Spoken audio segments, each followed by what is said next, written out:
In this vlog, we will be covering theme and stanza-wise explanation. Theme.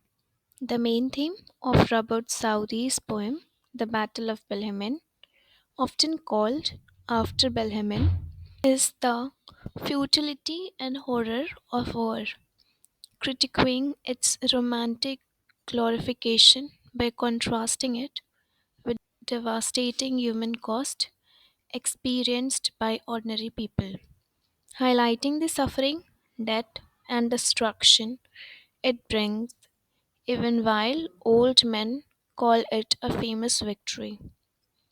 It explores the contrast between heroic ideas and brutal reality, showing how the glorious narrative of war masks the sufferings of families and the pointless loss of life. A point driven home by the character of old Kasper. Critic of war. The poem directly challenges the idea that war is noble or glorious, exposing its cruelty and pointlessness. Human cost. It emphasizes the suffering of civilians, with Casper finding skulls and describing burned homes and dead mothers and babies, showing how war devastates individuals. Irony. The central irony is Casper's unwavering belief that it was a great victory, despite witnessing immense destruction and loss, highlighting the disconnect between official narratives and lived experience. Generation divide. The innocent questions of children, Peterkin and Wilhelmine, expose the lack of understanding and the unquestioning patriotism of the old generation, Casper. Futility of conflict. The poem questions the very reason for the war, suggesting that no good came from the immense suffering and highlights the lack of fresh thinking about conflict's true nature. Stanza 1 of explanation. It was summer evening, old Casper's work was done, and he, before his cottage door, was sitting in the sun, and by him, spotted on the grass, his little grandchild Wilhelmine. The first stanza begins with a picturesque description of a summer evening. The poet introduced the poem's main character, old Kasper, had just finished his work for the day and was sitting in the sun before his cottage door, watching his granddaughter Wilhelmine play on field. Stanza 2.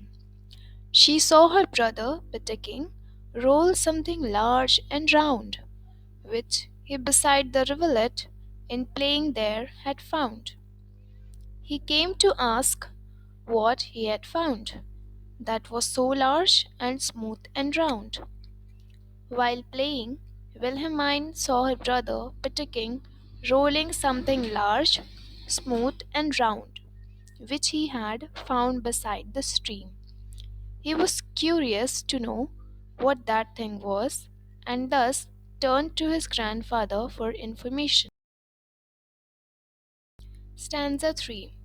Old Casper took it from the boy who stood expectant by, and then the old man shook his head, and with a natural sign, "That's some poor fellow's skull," said he, "who fell in the great victory." Old Casper took the large and smooth and round thing from his grandson's hand and shook his head with a sign, as he figured that it was some poor fellow's skull who had died in the war. Ironically, he refers to the Battle of Blenheim as a great victory as the cost of the loss of human life. Stanza 4. I find them in the garden, and for there's many here about, and often when I go to plough, the ploughshare turns them out. For many thousand men, said he, were slain in that great victory. Kasper mentions that he had found many such skulls while ploughing the land, as thousands of soldiers were killed in the victorious war. The dead bodies of those soldiers lie in the fields unnoticed. However, Casper's use of the term great victory expresses his pride. Stanza 5. Now, tell us what that was all about. Young Peterkin, he cries, and little Wilhelmine looks up with wonder waiting eyes. Now tell us all about the war and what they fought each other for. The children were excited to learn more about the war. They were curious to know about the purpose of the war. They had associated a sense of thrill, adventure, and excitement with the idea of war and sacrifice. Little Wilhelmine looked up to her grandfather in anticipation with wonder waiting eyes. In this stanza, the poet attempts to distinguish the curiosity and enthusiasm associated with a child. Stanza 6. It was the English, Kasper cried, who put the French to rout. But what they fought each other for, I could not well make out. But everybody said, quoth he, that was a famous victory. The Battle of Blenheim was one of the significant battles of the War of Spanish Succession, in which the English successfully defeated the Franco-Bavarian army. Caspar takes pride in the great victory, but he cannot tell his grandchildren that the reason behind the war. He did not even try to find the purpose behind it. He just chose to know what others told him regarding the war, that it was a famous victory. Stanza 7. My father lived at Blenheim then. You little stream hard by. They burned his dwelling to the ground, and he was forced to fly. So with his wife and children and child he fled, nor had he where to rest his head. In this stanza, we observe Caspar recollecting the memories of his past. He tells the children that his father used to live in Blenheim. The French soldiers burned the homes of several innocent people, among which was his father's. The destruction forced the people to leave the village and search for a safer place.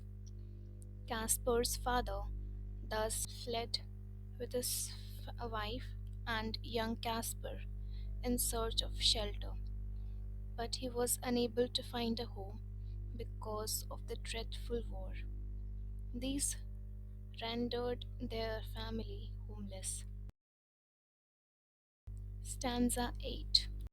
With fire and sword the country round was wasted far and wide, and many a childing mother then and newborn baby died. But things like that, must be at every famous victory. This highlights the horrifying aspects of wars.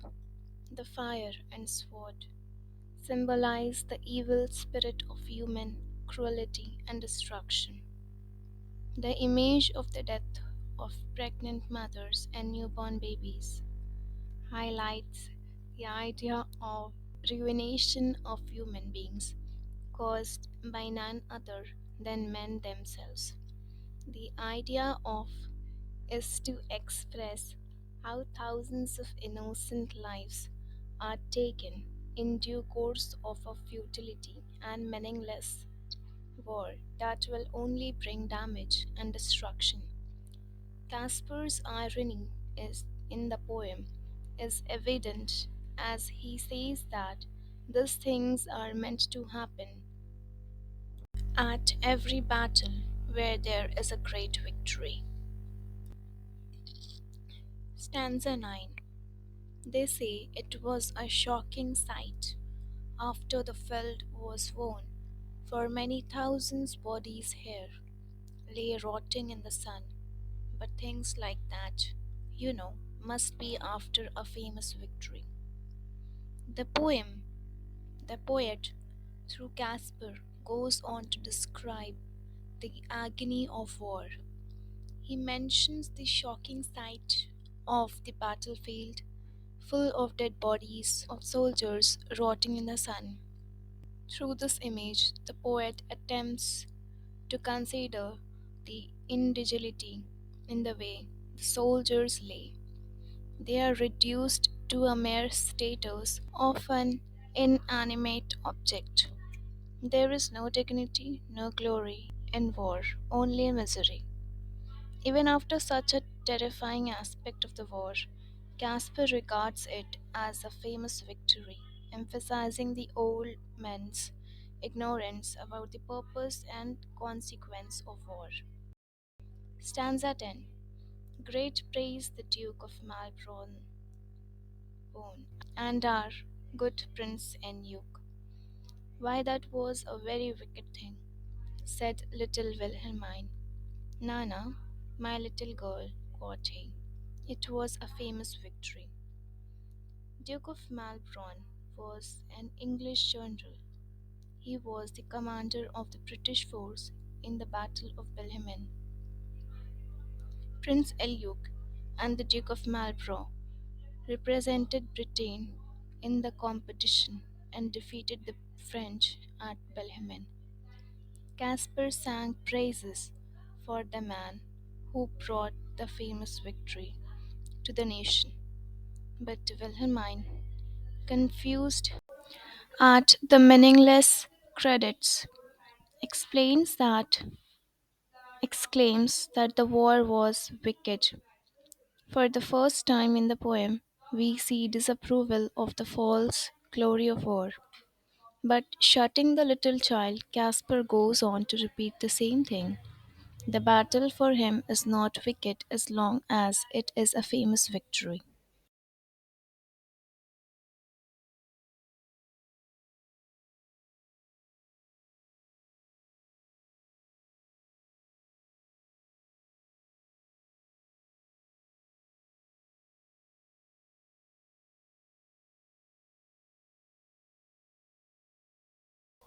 Stanza 11. And everybody praised the Duke, who this great fight did win. But what good came of it at last? Quoth little Peterkin. Why, that I cannot tell, said he, but that was a famous victory. Caspar boasts of the Duke for having won the war for them. Innocent Peterkin asks this his grandfather, what good comes out of such misery? Old Caspar is unable to answer the question asked by the child. All he can say is that it was a famous victory. This remark heightens the sense of irony in the poem. Despite such cruelties and casualties, the older man sticks to his illogical belief that the war brought victory to them. Thank you for watching. Please do like, share, and subscribe to my channel for the latest updates.